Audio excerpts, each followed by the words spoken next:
ठीक है, अस्सलाम वालेकुम जी डॉक्टर साहब। इसका जो पहला क्वेश्चन है वो ये है कि जो आईवी कैनुला होता है वो कितने दिन के बाद चेंज कर लेना चाहिए। और स्पेशली इनका कंसर्न था कि घर के हवाले से, कि जब घर पे बच्चों को एंटीबायोटिक्स दे रहे होते हैं, क्योंकि घर पे निस्बतन बच्चा ज्यादा मोबाइल होता है एज कम्पेयर टू हॉस्पिटल। दूसरा ये कि ऐसा हम क्या करें कि जो आईवी लाइन है वो ज्यादा दिन तक सेफ रह सके।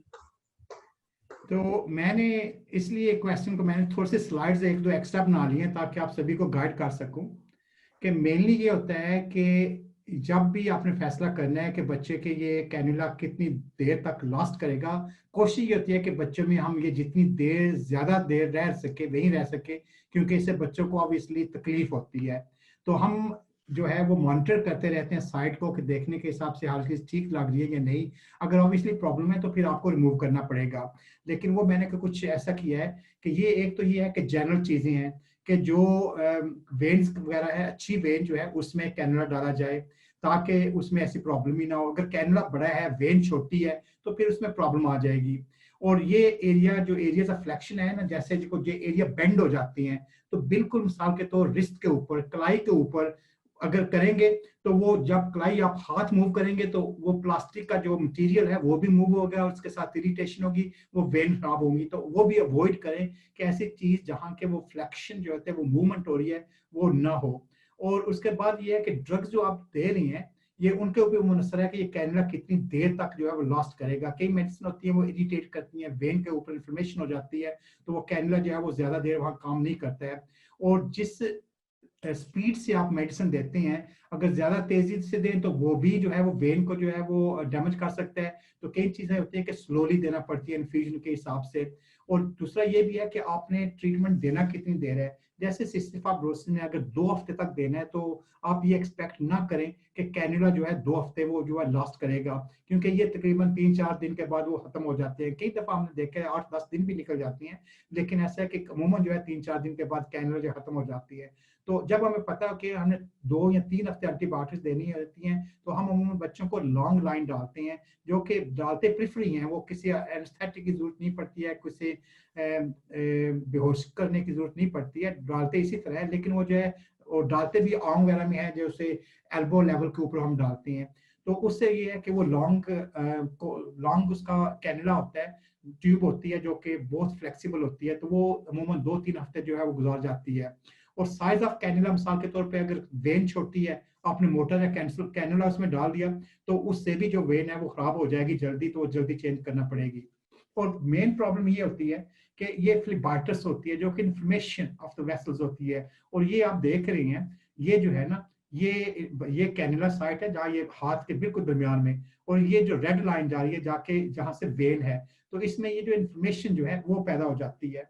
और इसके क्लिनिकल साइंस ये है कि लोकलाइज्ड रेडनेस हो जाती है, वो गर्म जगह लगती है, स्वेलिंग होती है। उसका ये ट्रैकिंग जो है ना अलोंग द वेन, ये जो रेड मार्क ये आना शुरू हो जाता है। और साथ ये लंप वगैरह फील होना शुरू हो जाता है। और ये जो है हैंड में विद परमिशन, ये बेचारी जो है सारू का हैंड है, इसको ये कैनुला लगा था और इसको ये अभी हुआ है जो अभी हॉस्पिटल में थी, तो इसका ये हाल हुआ था। तो मैंने कहा कि जो उसकी इजाजत के साथ मैं ये आपको दिखा रहा हूँ कि इसको भी ये भी प्रॉब्लम कैनुला के साथ हुई थी। तो ये कॉमन प्रॉब्लम है, लेकिन इसको जब भी नर्सिस इंट्रावेनस एंटीबायोटिक देती हैं तो वो देखती हैं कि इसमें कोई रुकावट तो नहीं आ रही है, रेजिस्टेंस तो नहीं आ रहा है, कोई रेडनेस तो नहीं है, कोई लीकेज तो नहीं है, कोई रेडनेस तो नहीं है। तो ये सभी चीजें जो है ना, ये सभी देख के जो है उसके हिसाब से देखना पड़ता है। अगर इनमें से कोई प्रॉब्लम हो तो उसको एड्रेस करना पड़ता है। ये जो फ्लिबाइटिस है, इसकी कई किस्में होती हैं। एक होती है मैकेनिकल फ्लिबाइटिस, उसका ये होता है ये कैनुला साइज और वेन साइज के हिसाब से होता है।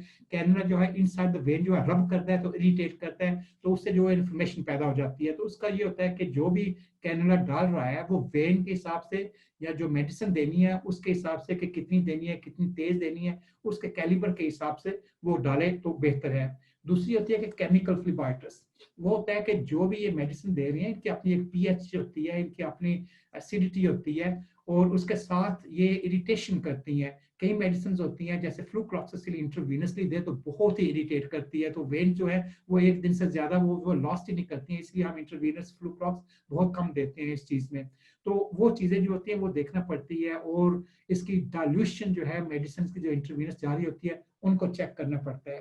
केमिकल, मैकेनिकल और इन्फेक्टिव, तो क्योंकि ये जा रही है वेन जो है, इसमें नीडल जो जा रही है ये स्किन से जा रही है, और स्किन के ऊपर जो है वो भी जर्म्स होते हैं। तो अगर किसी किस्म में जर्म्स उस होल से पेनिट्रेट करके वेन के अंदर चले जाएं तो वो इन्फेक्शन हो जाता है। तो ये 3 मेन चीजें जो है ना, इन्फेक्टिव फ्लेबाइटिस, मैकेनिकल फ्लेबाइटिस और जो ये केमिकल फ्लेबाइटिस, ये चीजें होती हैं जिससे कि वेन जो है वो खराब हो जाती हैं, कैनुला जो है दोबारा लगाना पड़ता है और इसको मॉनिटर करना पड़ता है। लेकिन ये अगर चीजें नहीं है तो आप जो है वो कैनुला का जारी रख सकते हैं। तो ये एज ए गाइड, ये नर्सिस जो होती हैं ना, ये चार्ट अमूमन इस्तेमाल करती हैं देखने के हिसाब से। तो अगर मिसाल के तौर पर इंटरवीनस साइट जो है वो बिल्कुल हेल्थी महसूस हो रही है, वो स्कोर 0 है, तो इसका मतलब है कि नो साइंस ऑफ फ्लेबाइटिस, तो उसको ऑब्जर्व करते रहते हैं, कोई किसी किस्म की जरूरत नहीं है। लेकिन अगर उसमें जहां दर्द आ रहा है, जहां से कि वो दवाई दी जाती कैनुला है, या उसमें रेडनेस आ रही है, तो उसको स्टेज 1 कहते हैं। तो उसका ये होता है कि पॉसिबल फर्स्ट साइंस है आ रहे हैं, तो इसको जो है वो ऑब्जर्व करे, जारी रखे, लेकिन ये वार्निंग साइन आ रही है। और उसके बाद अगर 2 आ जाए, जैसे कि pain over the IC site, उसका एरिथीमा, स्वेलिंग बढ़ गई है, रेडनेस ज्यादा हो गई है, तो उसका मतलब है कि ये अर्ली साइंस ऑफ है रीसाइट कैनुला। तो इससे जो बाकी की चीजें वो मुझे पढ़ने की जरूरत नहीं है, लेकिन यही है कि अगर उसमें दर्द हो रहा है, स्वेलिंग हो गई है, या उसमें स्वेलिंग इन्फ्लेमेशन जो है वो जहाँ कैनुला डाला गया वो उससे इर्द गिर्द बढ़ना शुरू हो गया, तो इसका मतलब है कि या इन्फेक्शन के चांसेस हैं या कोई और चीज हो गई, तो कैनुला चेंज करना पड़ेगा। तो ये है गाइडेंस जो नर्सिस हम करती हैं। तो ये ऑब्वियसली प्रेजेंटेशन जब होगी तो ये उसके ऊपर ही होगा, अगर बाकी लोग इन दूसरी चीजें पढ़नी है तो वो खुद पढ़ लेंगे। Before we move to second question, एक अभी अभी क्वेश्चन आया which is very much related to इसी के, वैसे तो एक तरह से इसका आंसर दे दिया आपने, लेकिन मैं इसमें कर लेती हूँ कि वो कह रही हैं कि इनके बेटे की आईवी लाइन जो है वो खराब हो जाती है almost twice a day when he is hospitalised. वो कह रही है कि what can we do to help the size of veins. तो साइज ऑफ द वेन्स ये कुदरती बनती हैं, आप उसका कुछ नहीं कर सकते, क्योंकि ये कुदरती चीज बनी हुई है। तो उसमें ये है कि जो कैनुला डाल रहे हैं उन्हें सही तरीका से सही साइज की वेन में डालना चाहिए, और सही तरीका का, सही साइज का वो कैनुला होना चाहिए। जैसे मैं कह रहा हूँ कि ऐसी चीज जहाँ के वो अगर बच्चा बेंड कर रहा है कलाई के ऊपर या एल्बो के ऊपर, तो ऐसी ना हो कि जहां से वो बेंड हो रहा है, कैनुला बंद हो रहा है, मैकेनिकल इरिटेशन हो रही है, या आर्म के ऊपर लगाएं और उसके ऊपर बैंडेज लगा दे, या कि स्प्लिंट इस्तेमाल करते हैं कि हथेली में जो है ना वो उसके ऊपर वो प्लास्टिक चीज लगा देते हैं, उसके ऊपर बैंडेज लगा देते हैं, ताकि वो उसमें वो जो है ना फ्लेक्शन, जो मूवमेंट है वो कैनुला में ना आए। तो वो इन चीजों को देखना पड़ेगा। तो वो कैनुला लगाने वाले के ऊपर मुनस्सर है। पाकिस्तान में मुझे पता है कि कई डॉक्टर्स कैनुला खुद नहीं लगाते हैं, ये नर्सिस के ऊपर हो जाती हैं जो एक्सपर्ट।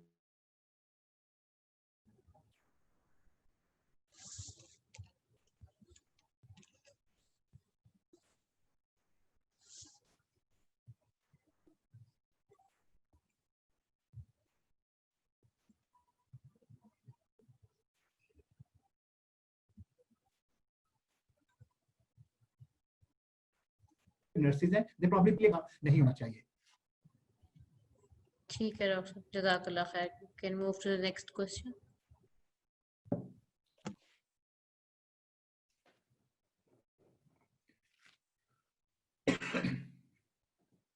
तो ये सेकंड क्वेश्चन जो था, ये अब मैं पढ़ लूं? नहीं, मैं पढ़ रही हूँ।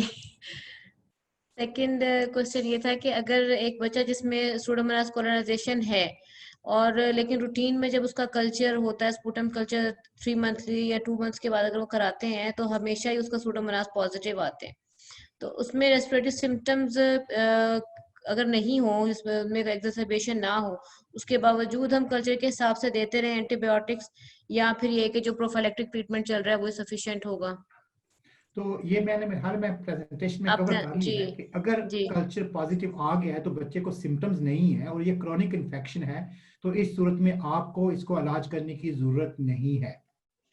अगर बच्चे को सिम्टम्स हैं तो उस सूरत में आप ओरल एंटीबायोटिक्स, अगर बच्चे की तबीयत मेनली ठीक है तो वो दे सकते हैं। अगर बच्चे की तबीयत क्लिनिकली ठीक नहीं है तो फिर इंटरवीनस एंटीबायोटिक्स देना जरूरत पड़ेगी। और जो नेबुलाइज्ड एंटीबायोटिक्स हैं वो आपको जारी रखना पड़ेंगी, वो स्टॉप नहीं करना पड़ेंगी, वो ना करना चाहिए। ठीक है, जज़ाकल्लाह खैर डॉक्टर साहब। एक अभी ड्यूरिंग द टॉक पे एक क्वेश्चन हमें बिल्कुल सिमिलर ही आया है, तो उसको भी अभी कंसिडर कर लेते हैं। कि वो यही सवाल था कि एक सालों तक जैसे सूडोमोनास पॉजिटिव एक बच्चा आता रहता है, तो किस तरह टाइम ऑफ आईवी मेडिसिन देने का टाइम कैसे फिगर आउट करें कि अब हमने इसको आईवी सॉरी एंटीबायोटिक्स देनी है। तो उसमें दो दो हैं। एक कि अगर बच्चे की तबीयत स्टेबल है, बच्चे की खांसी ज्यादा नहीं है, बलगम ज्यादा नहीं हुई है, ब्रेथलेस नहीं है, बुखार नहीं है, एपिटाइट वगैरह ठीक है, लंग फंक्शन ठीक है, वो चीजें सभी ठीक हैं, तो फिर वो क्रॉनिक इन्फेक्शन जो जैसे चल रहा है उसके ऊपर मॉनिटर उसको करते रहें, कुछ करने की जरूरत नहीं है। अगर बच्चे की तबीयत थोड़ी सी खराब है लेकिन ज्यादा खराब नहीं है, इसका मतलब है कि वो ठीक जाता है, खांसी ज्यादा आ रही है, बलगम ज्यादा है लेकिन बुखार नहीं है, टायर्डनेस नहीं है, तो ऑक्सीजन सैचुरेशन वगैरह ठीक है, तो उसमें फिर वो ओरल देते हैं। अगर ये ज्यादा चीजें हो गई हैं तो फिर जो है, अगर ओरल एंटीबायोटिक, एक तो वो सेंसिटिविटी का पता चलना चाहिए कि सिप्रोफ्लॉक्सिन सेंसिटिव भी है या नहीं है, क्योंकि mainly that is the only antibiotic, ये क्विनोलोन जो ग्रुप के होते हैं ना, वही हैं जो आप दे सकते हैं। अगर वो रेजिस्टेंट है तो फिर इंट्रावीनस एंटीबायोटिक देने की जरूरत होगी, और जब इंट्रावीनस देनी है तो फिर दो एंटीबायोटिक जो प्रिफर्ड है, चाहे इसके एक दे। तो वो बच्चे की तबीयत के ऊपर मुनसर है।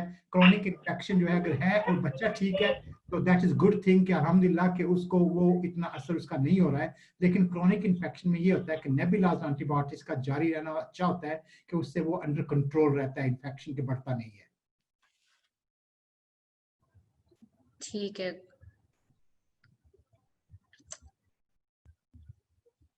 ठीक है, थर्ड ये क्वेश्चन था कि जैसे पाकिस्तान में यूजुअली घर पर ही सीएफ के जो पेरेंट्स होते हैं इन्फेक्शंस को ट्रीट कर रहे होते हैं, तो क्वेश्चन ये है कि कितनी सिवियरिटी ऑफ सिम्टम्स हो, या कौन से ऐसी सिम्टम है कि जो हो तो जरूर हॉस्पिटल लेके जाना चाहिए और हॉस्पिटल के अंदर ही ट्रीट होना चाहिए, ऐसे कौन से सिम्टम्स होते हैं। ये काफी डिफिकल्ट क्वेश्चन मुझे लगा कि मैं इसका सेफली जो है वो कौन सा जवाब दे सकूं, क्योंकि हेल्थ केयर सिस्टम यूके का या यूनाइटेड स्टेट का और पाकिस्तान का जो है उसमें काफी डिफरेंस है।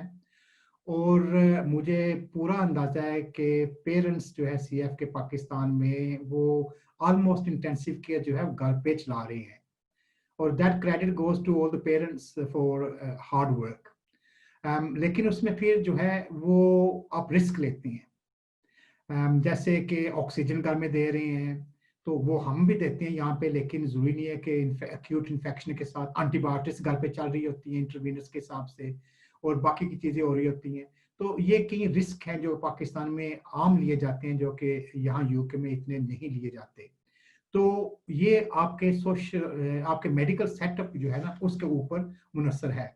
लेकिन बिल खसूस जो चीजें देखी जाती हैं ना, वो ये चीजें जो अभी आप देख रहे हैं ना स्लाइड के ऊपर, वो है कि बच्चे की मेंटल स्टेटस क्या है। बच्चे जब भी इनको इन्फेक्शन वगैरह होगा, सीरियस होंगे, तो ये टार्ड लथार्जी, कुछ सोते रहते हैं, कुछ करते नहीं है।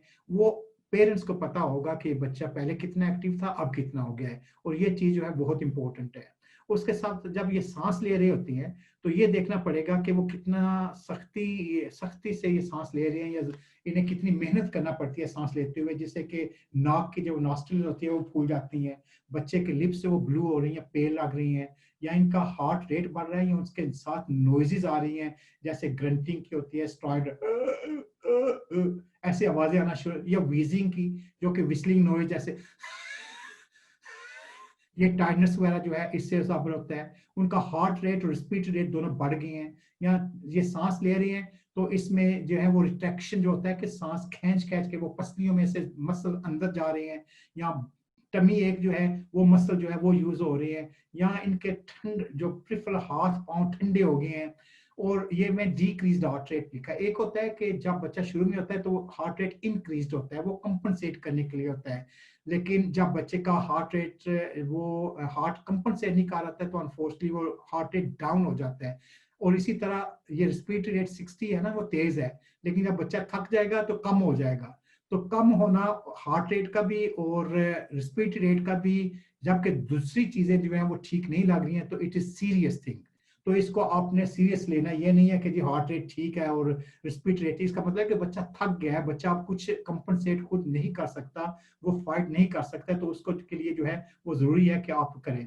तो मैं ना आपको ये वीडियो दिखाता हूँ जो 2 मिनट का वीडियो है। अगर आप 2 मिनट इस वीडियो को देखें और ये चीजें जो मैंने मेंशन की है ना कि चेस्ट रिट्रैक्शन वगैरह के हिसाब से, दूसरी चीजों के हिसाब से, ये आपको नजर आना शुरू हो जाएंगी। तो मैं अभी ये वीडियो स्टार्ट करता हूँ, आप देखें।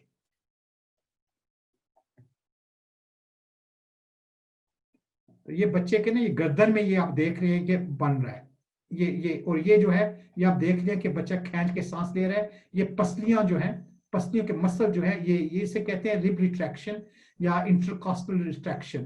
कि बच्चे मसल जो है सांस लेता है तो वो अंदर जो की तरफ वो खींच रहा है। और बच्चे की हालत देख लें, बच्चा सोया हुआ लग रहा है, ओपन मुंह है। तो ये जो सांस ले रहा है ना, ये जैसे होता है ना कि छाती सांस लेते हैं तो छाती ऊपर जाते हैं या पेट ऊपर जाता है, तो ये अपोजिट है। जब बच्चा सांस ले रहा है तो ये जो है ये ऑपोजिट डायरेक्शन में ये मूव हो रही है चीजें। ये स्ट्राइडर है, ये नॉइजी ब्रीदिंग है। इसका मतलब है कि अपर एयरवे जो है ये थोड़ा सा ब्लॉक्ड है, ये कुछ चीज जो है वो ठीक नहीं है। ये ट्रिकियल टग है, ये ट्रिकिया होता है। इसके साथ ये होता है कि खींच के ये सांस ले, ये डिप बन जाता है। और ये बेबी छोटा, इसका हेड जो है वो मूव हो रहा है। इसका मतलब है कि ये बच्चा जो है ये काफी हार्ड काम कर रही है। ऑलरेडी बच्चा ये ऑक्सीजन के ऊपर है। ये हेड बॉबिंग जो होता है ना, head bobbing is a sign कि बच्चा जो है वो सही बात। और ये देखे, ये इसके जो है ये ट्रिकल टग, ये कितना खींच के ले रहा है, सांस ले रहा है। और ये न्यू बॉर्न में जो बच्चे होते हैं जब पैदा होते हैं तो कई दफा होते हैं, ये रिट्रैक्शन आप देख रहे हैं, ये कैसे कर रहा है बच्चे, सांस कैसे जोर से ले रहा है।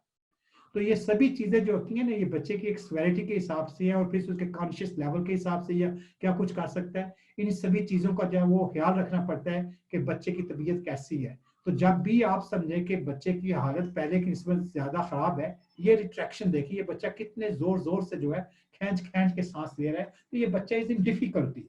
ऐसा बच्चा जो है ये घर पे नहीं होना चाहिए।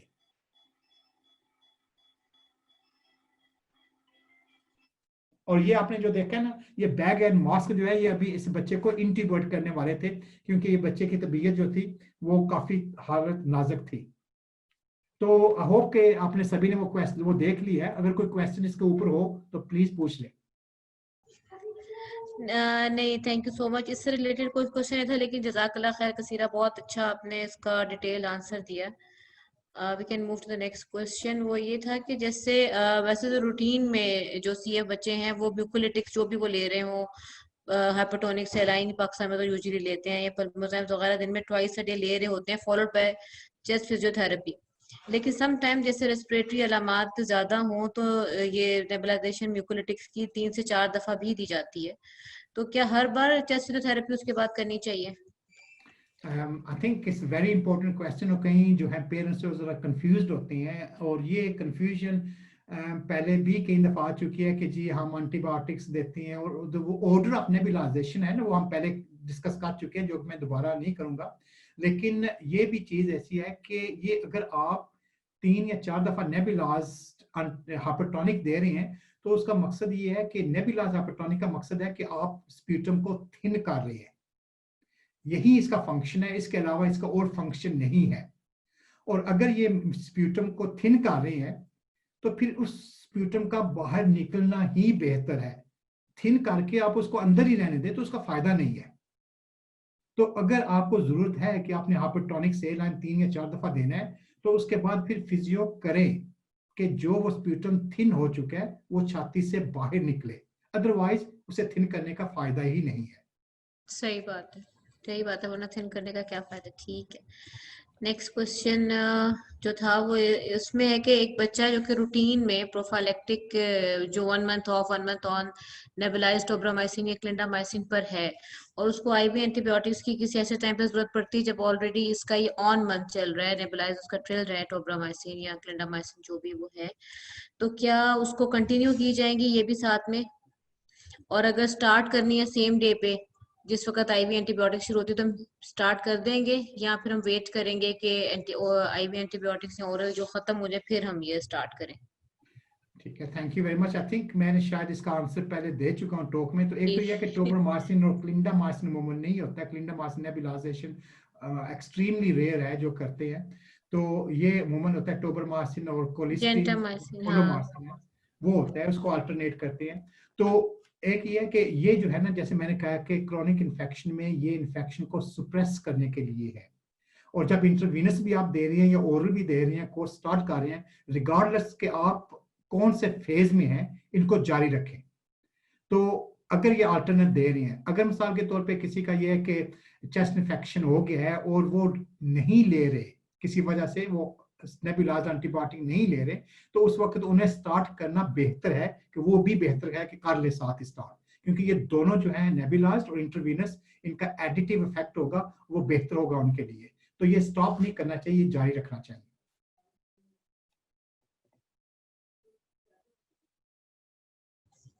ठीक है, thank you so much sir.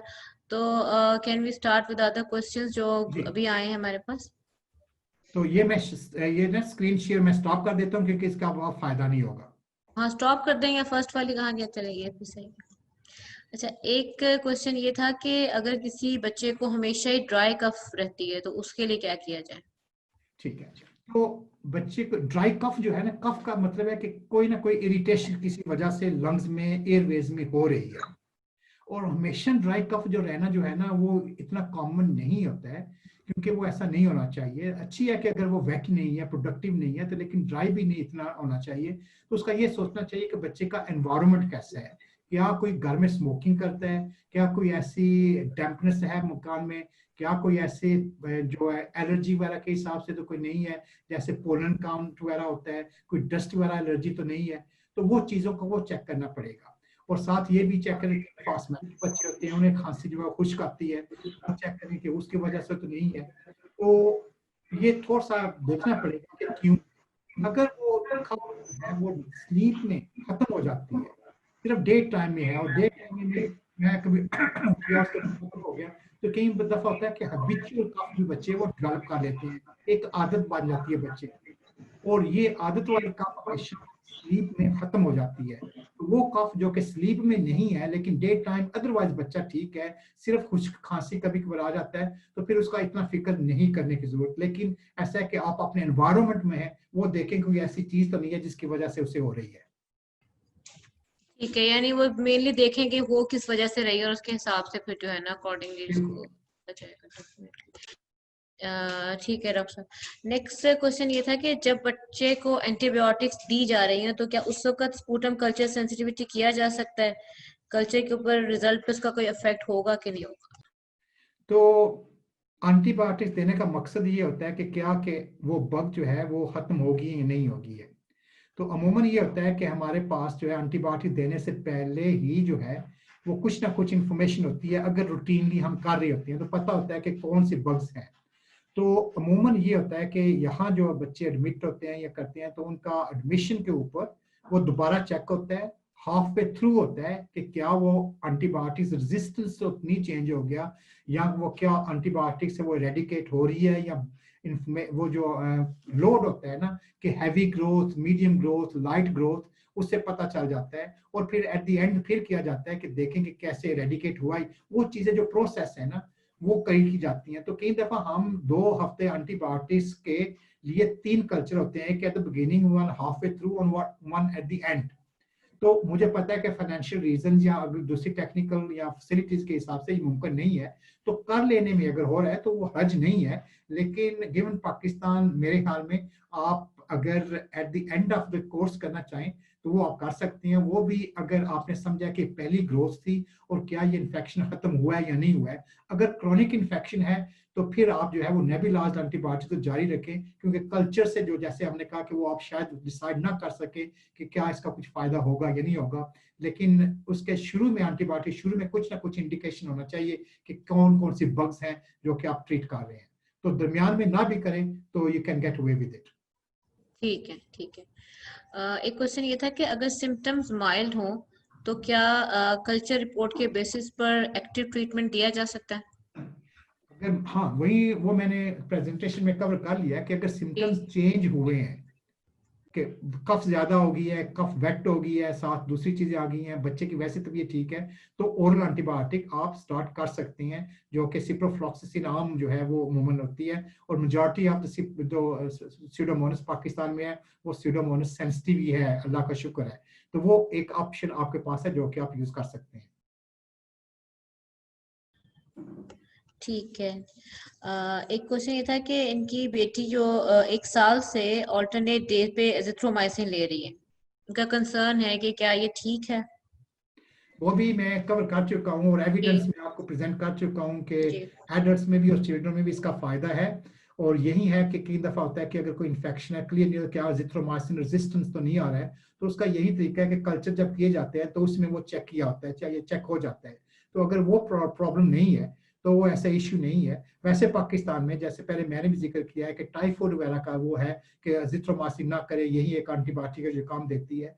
लेकिन ये सिस्टिक फाइब्रोसिस में इट्स डिफरेंट थिंग, और पॉपुलेशन फॉर्चुनेटली सीएफ की पाकिस्तान में इतनी नहीं है कि वो पूरे मुल्क के कल्चर जो है वो उससे तब्दील हो जाए।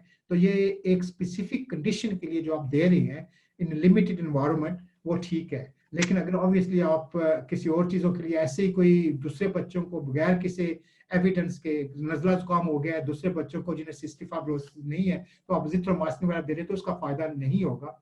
तो ये prophylactic 3 days a week for years के हिसाब से इसका किसी किस्म का कोई बुरा असर नहीं होगा, अनलेस का कोई रेजिस्टेंस जो है वो ना पैदा हो जाए। ठीक है ठीक है। एक इनका सवाल के ये था कि एक पेशेंट जिसको ड्यूरिंग हॉस्पिटल स्टे उसको एमआरएसए हो जाता है, हॉस्पिटल एक्वायर्ड एमआरएसए हो जाता है, और उसके बाद वो कम्प्लीटली इरेडिकेट भी हो जाता है, तो कितना अरसा वो दोबारा से नहीं हो तो हम ये ज्यूम कर लेंगे कि अब ये दोबारा कभी नहीं होगा? तो सबसे पहले तो ये जो है ना हॉस्पिटल एडमिनिस्ट्रेशन उनके पीछे डंडा लेकर जाएं कि हमारे बच्चे को आपके स्कूल आपके हॉस्पिटल की हाइजीन की वजह से ये होता है, तो प्लीज आप अपनी हाइजीन या चेस्ट सॉरी इन्फेक्शन कंट्रोल जो पॉलिसीज हैं उनको करें। तो ये बिल्कुल। हर एक मरीज का हक है कि अस्पताल जाते हैं ये ठीक होने के लिए, ये वहां से इन्फेक्शन ना ले। और हॉस्पिटल का हक है कि वो अपनी जो है इन्फेक्शन कंट्रोल मेजर्स की पॉलिसी उनकी होना चाहिए कि ऐसा ना हो। ये एक बहुत ही गलत बात होगी कि बच्चा घर में ठीक है और अस्पताल जाकर इन्फेक्शन ले रहा है। ये हॉस्पिटल का इश्यू है, उन्हें जो है वो ऐसा नहीं करना चाहिए बल्कि मेजर्स करना चाहिए कि बच्चे को ना हो। लेकिन अगर बच्चा घर आके ठीक हो गया, जो कि अल्हम्दुलिल्लाह का शुक्र है, तो फिर इनको फिक्र नहीं है। वो यही होता है कि आप वीकली जो इनके सरफेस स्वॉब्स होते हैं, जो ग्रोइन में होता है, नाक का होता है और अंडर आर्म्स होता है, ये 3 स्वॉब्स प्लेसेस अमूमन होते हैं जाके स्किन के ऊपर या वो पाए जाते हैं। तो अगर ये 3 कंसेक्यूटिव नेगेटिव आ जाए आपके हफ्ता एक हफ्ता दौरानिया के बाद आप करते रहे कि हर हफ्ता आपने किया होकर, तो वो आपके लिए समझ सकते हैं और इसके लिए आपको किसी किस्म की फिर ट्रीटमेंट की जरूरत नहीं होगी। अगर पॉजिटिव आ रहा है तो मेक श्योर कि all the family are screened and is eradicated within the family.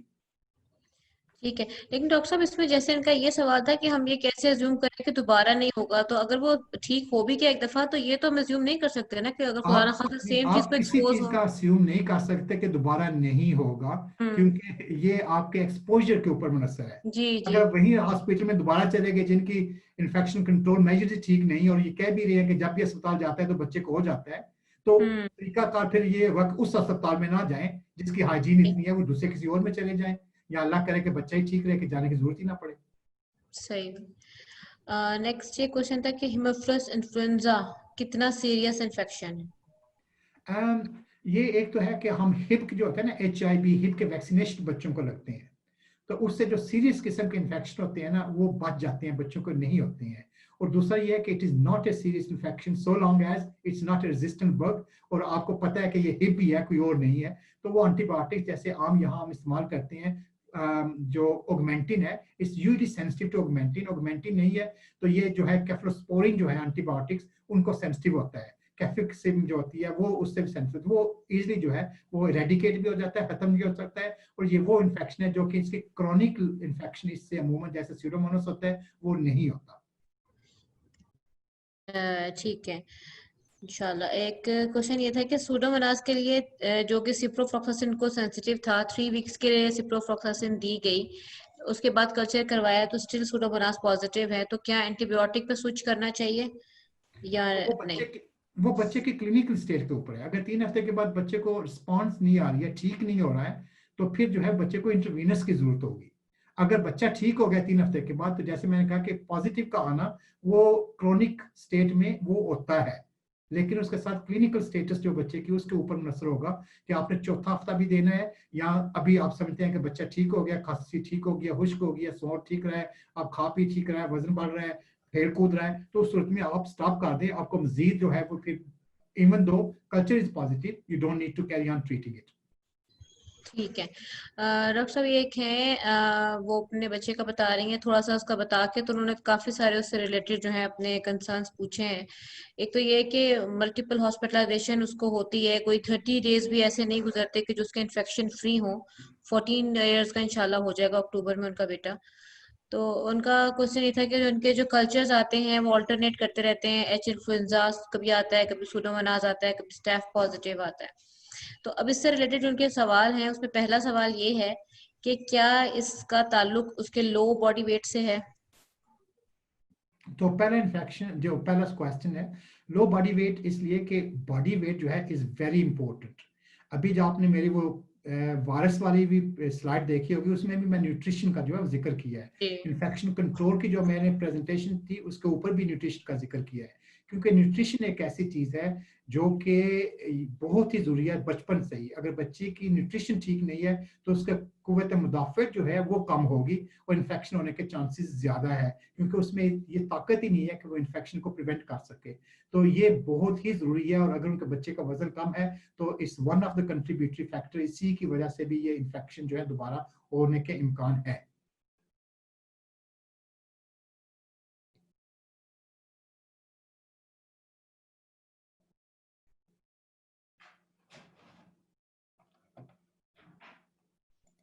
इनके बाकी के क्वेश्चंस क्या है?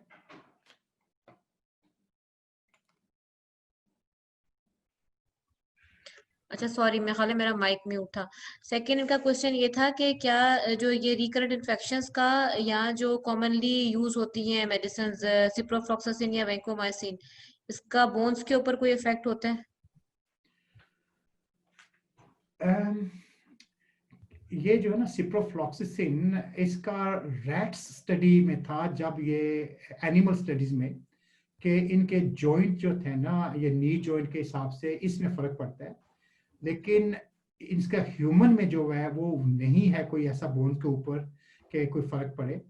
तो वो जो स्टडीज है वो एनिमल स्टडीज में है, और सिप्रोफ्लॉक्सासिन जो है वो काफी इस्तेमाल हुई हुई है एनिमल्स में, सॉरी ह्यूमन बींग्स में। तो कई, मैंने कोई ऐसा किसी का देखा नहीं है कि ग्रोथ कार्ट्रिज वगैरह जो है किसी के वो उससे नुकसान हुआ हो। ये माउस में, ये चूहों में जो एक्सपेरिमेंटल है उसमें आया था। तो अगर किसी ने वो स्टडी देखी है, पढ़ी है, तो पॉसिबिलिटी वो माउस में है, लेकिन जरूरी नहीं है कि वो आप इक्वली ट्रांसलेट कर ले ह्यूमन बीइंग में। और ना ही ह्यूमन बीइंग में इसका इतना हुआ है कि पता कि किसी को प्रॉब्लम हुई है, तो अनलाइकली को इसका इतना फर्क पड़े। और रिकरेंट इन्फेक्शन का, रिकरेंट उसका कुछ? इन्फेक्शन जो है वो ऑब्वियसली एक चेस्ट इन्फेक्शन होता है, और चेस्ट इन्फेक्शन वो चेस्ट तक ही महदूद होती है। अगर इन्फेक्शन जो है वो बन जाए सिस्टेमिक इन्फेक्शन, जो कि ब्लड बोन बन जाए, कि ब्लड में स्प्रेड हो गया है, तो अगर उससे वो बोन जो है वो डेफिनेट इन्फेक्शन हो सकता है, उनको जो ओस्टियोमालाइटिस कहती हैं वो हो सकता है, जॉइंट ओस्टियोमालाइटिस हो सकती है, बोन ओस्टियोमालाइटिस हो सकती है। और उसके लिए जो है वो कम से कम 6 हफ्ते की जो है वो स्पेशल ट्रीटमेंट दी जाती है, इंट्रावेनस एंटीबायोटिक्स वगैरह दूसरों के हिसाब से उसको ट्रीटमेंट के लिए। तो वो मुमकिन है, अगर वो इन्फेक्शन जो है वो बढ़ के जिस्म के दूसरे जगहों में चला जाए, या बोन तक पहुंच जाए, या जोड़ों तक पहुंच जाए, तो वो पॉसिबिलिटी है कि वो इन्फेक्शन हो सकता है। ठीक है, ठीक है। नेक्स्ट इनका क्वेश्चन ये था कि इन्फेक्शन के अर्ली साइंस क्या होते हैं? वो मैंने, मेरे हाल है वो स्लाइड में कवर कर जी, दिया था कि एग्जैजरबेशन में, तो वो please refer to the presentation. सही है, सही है, ठीक है। नेक्स्ट ये था कि डॉक्टर को कंसल्ट करने के लिए क्या we should wait for a fever spike? नहीं, वो मैंने आपको पहले भी बता दिया कि फीवर जो है वो अनकॉमन है सिस्टिक फाइब्रोसिस चेस्ट इन्फेक्शन में, और फीवर की कई वजूहत हो सकती हैं। तो you don't need to wait for the fever, you need to wait for बच्चे की खांसी वगैरह कैसी है, इसकी ब्रीदिंग कैसी है, इसके बलगम कैसा है, इसके सांस लेने की रफ्तार क्या है, वो सांस लेता खींच के ले रहा है, क्या हो रहा है, इसकी एक्टिविटी कैसी है, उन चीजों का ज्यादा होगा जैसे कि बुखार का आप इंतजार करें। ठीक है। नेक्स्ट ये था कि क्या घर पे हमें जो नेबुलाइज ट्रीटमेंट होता है उसको बढ़ा के देखना चाहिए, उसको बढ़ा देना चाहिए? उससे कोई एक्यूट इन्फेक्शन के ऊपर फर्क नहीं पड़ेगा। उसकी एक स्टैंडर्ड डोज होती है बच्चों की जो वो देते हैं, तो उसको जारी रखना चाहिए। अगर सिम्टम्स आ रही हैं तो इसका मतलब है कि आपको एडिशनल ओरल एंटीबायोटिक्स, अगर बच्चे की तबीयत बेहतर ठीक है, इतना सीरियस नहीं है, या इंट्रावेनस एंटीबायोटिक्स की जरूरत पड़ेगी। नेबुलाइज एंटीबायोटिक्स से एक्यूट इन्फेक्शन जो है, जो यकदम जो इन्फेक्शन एग्जैजर्बेशन है, वो कंट्रोल नहीं होगी। मेरा ख्याल है इनका ये नहीं था कि मकसद नेबुलाइज एंटीबायोटिक, इनका मकसद था कि ये जो हम चेस्ट ट्रीटमेंट करते हैं यानी म्यूकोलिटिक दे के और फिजियोथेरेपी वगैरह, उसका नंबर इंक्रीज करने से कोई फर्क पड़ेगा? हाँ, वो अगर बलगम ऑब्वियसली ज्यादा है, जैसे आपने वो एक क्वेश्चन पूछा था कि अगर हाइपरटोनिक 3-4 बार दे रहे हैं तो फिजियो हम्म। करने की जरूरत है या नहीं है। अगर बलगम ज्यादा है तो फिजियो ज्यादा करें, ताकि जितनी छाती क्लियर होगी या जितनी बार कर सकती हैं वो उस तरीका से हो जाए तो ठीक है।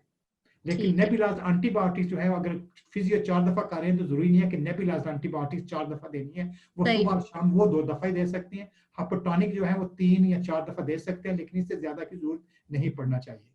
ठीक है। नेक्स्ट ये था इनका सवाल कि क्या कोई ऐसी फूड है, फूड टाइप्स जो इन्फेक्शन को ट्रिगर करती हैं, या कोई ऐसी फूड है कि जो इन्फेक्शन को कम करने में या खत्म करने में हेल्प करती है? कोई ऐसे स्पेसिफिक फूड नहीं है कि जो इन्फेक्शन को करें। ये कई दफा हकीम कह देते होंगे कि ये चीज खाएंगे तो बलगम बन जाएगा, ये खाएंगे वो दूध पिएंगे का हो जाएगा, चावल खाएंगे गोभी खाएंगे। ये कंसेप्ट एलोपैथी में नहीं है। हेलो। तो ये जो कंसेप्ट है ना, ये हमारे एलोपैथी में नहीं है।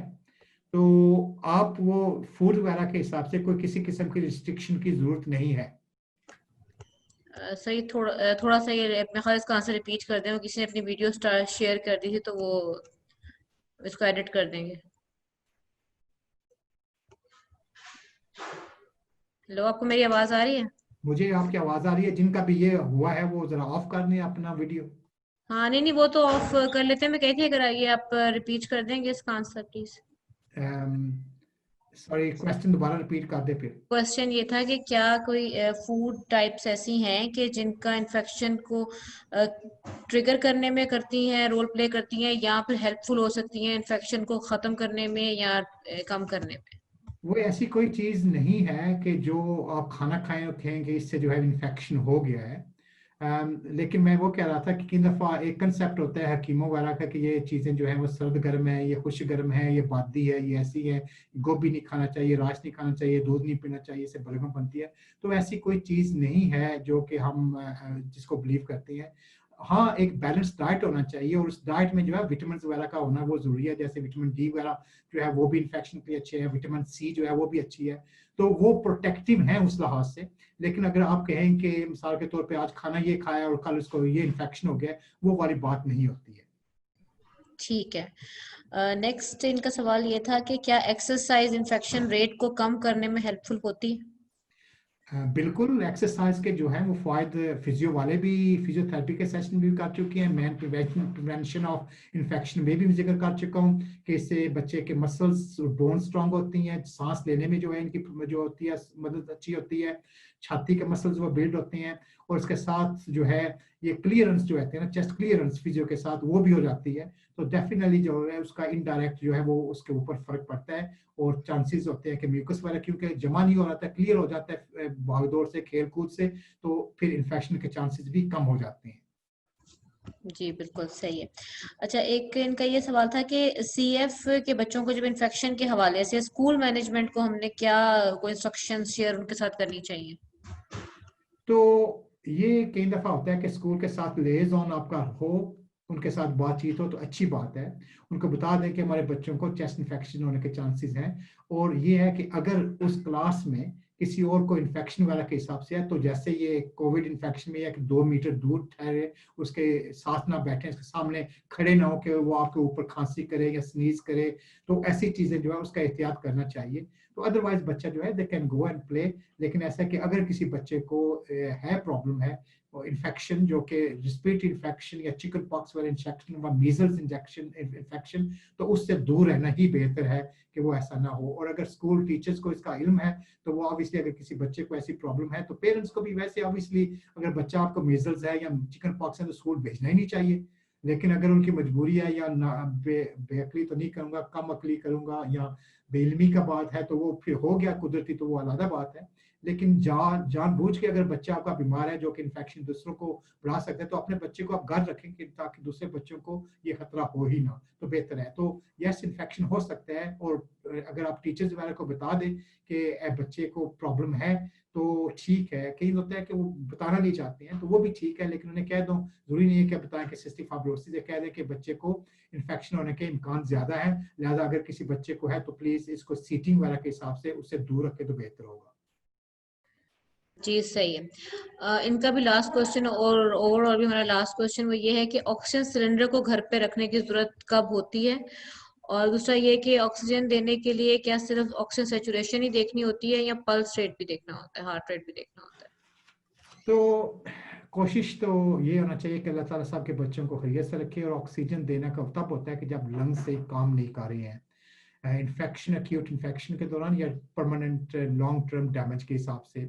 तो सैचुरेशन अमूमन यही होता है कि 95 to 100 जो है वो कॉमनली नॉर्मल होती हैं, और जब लो 90s में आ जाए, जैसे 90 to 95 तक आना शुरू हो जाते हैं, तो मतलब है कि देयर इज ए प्रॉब्लम। और अगर इस दौरान अगर इन्फेक्शन हो जाए तो 90 से भी कम हो जाएंगी। तो anywhere with infection where oxygen saturations are less than 90 oxygen देना चाहिए। और जब ऑक्सीजन दे रहे होते हैं तो कोशिश करें कि सैचुरेशन को 95 से ऊपर रखें, ताकि वो नॉर्मल रेंज में हो। जब वो दे ही रही है तो सही तरीका से दे, ये नहीं है कि दे 91 करके छोड़ दिया कि 90 से कम देते हैं, 91 हो गए छोड़ दो, वो 95 तक करें ताकि वो बच्चे को जरूरत हो। उसके साथ ये कि बच्चे की चेस्ट और इन्फेक्शन जिस वजह से वो ऑक्सीजन ड्रॉप हुई है उसकी ट्रीटमेंट जरूरी है। तो ये जो चीजें हैं ये सैचुरेशन से ही जो है साबित किया जा सकता है, और सैचुरेशन मेजर करने का you have to have reliable equipment के हिसाब से वो आपका रिलायबल होना चाहिए।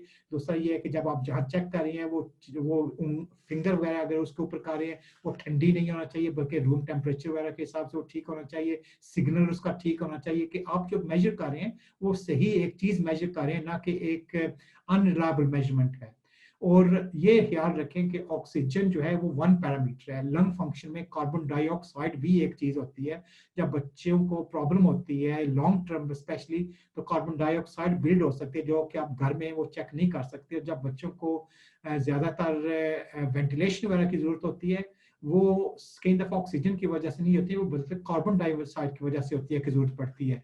तो वो भी ख्याल रखना पड़ता है, जो कि ये घर में मेजर नहीं की जा सकती। लेकिन अगर बच्चा जो है उसकी क्लिनिकल स्टेटस उसका ठीक नहीं आ रहा है, आप बावजूद इसके कि ऑक्सीजन दे रहे हैं, तो ये जरूरी है कि उसको हॉस्पिटल में चेक करें ताकि उसकी कार्बन डाइऑक्साइड वगैरह चीजें वो तो नहीं ऐसी खराब हो रही जिससे कि बच्चे को नुकसान हो सकता है। और यही चीज दमा के हिसाब से, आसमा के हिसाब से है कि जब बच्चे को दमा स्टार्ट होता है तो उनका जो रेस्पिरेटरी रेट या ब्रीदिंग रेट तेज होता है, तो वो कार्बन डाइऑक्साइड वो ब्लो करते हैं, तो वो कार्बन डाइऑक्साइड शुरू में लो होती है और ऑक्सीजन भी लो होती है, तो उसको टाइप 1 रेस्पिरेटरी फेलियर कहते हैं, जिसके लिए ऑक्सीजन वो ठीक है।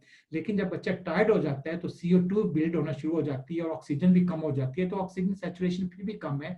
लेकिन जब CO2 बढ़ना शुरू हो जाती है तो उसका मतलब है कि टाइप 2 फेलियर हो गया है। तो उसके लिए जो है वो बहुत जरूरी होता है कि जो है मेडिकल जो है टेंशन जो है वो ली जाए, ताकि अगर वेंटिलेशन या और किसी नॉन इन्वेसिव वेंटिलेशन की जरूरत है तो वो की जाए। तो कार्बन डाइऑक्साइड जो आप घर पे चेक नहीं कर सकते वो बहुत जरूरी है क्रॉनिक लंग के साथ, के उसके ऊपर भी उसका भी ख्याल रखा जाए। ठीक है, thank you so much doctor साहब, दैट्स इट, यही थे आज के क्वेश्चंस। Thank you very जज़ाकल्लाह much खैर। for everybody to take part into and giving their time. अल्लाह ताला साहब को अपने हिफ्ज़ व मान में रखे। जज़ाकुमुल्लाह खैर। अस्सलाम वालेकुम व रहमतुल्लाहि व बरकातुहू। वालेकुम अस्सलाम वरहमतुल्लाहि वबरकातुहू।